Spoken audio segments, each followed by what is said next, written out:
Well, this Honda is going to need an ECM because it still will not shift. By ECM, I mean this thing right here. So maybe the ESM. This is what computes all of the shifting mechanism itself. It gets all of its signals and sensor values in the blue plug here and sends them to the shift motor with this plug here. Now we have tested everything on this machine, from the button outputs to the shift angle sensor to the gear selector sensors themselves in each gear.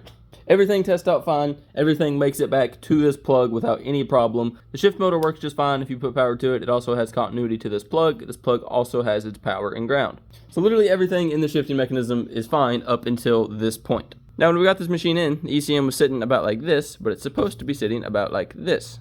I'm not saying that it was a problem with getting water in it, but it probably didn't help. It also didn't help that this thing was shorted out, like I showed in one of my last videos, which could have caused an internal short. Who knows? Whatever the case may be, this thing definitely has a faulty ECM after all of the testing we have done. But if you know anything about these machines, you know that those are pretty much impossible to get unless you buy a used one, and then you're kind of taking a gamble, and it's still really expensive to do. But luckily, because this is kind of a known problem, there are a couple companies that offer this harness now.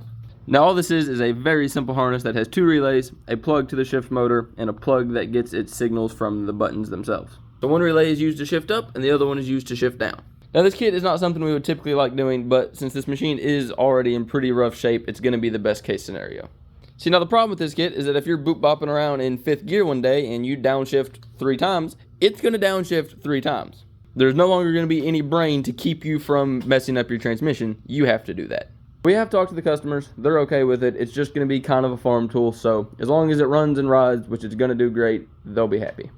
I got it all put back together, and it is shifting properly.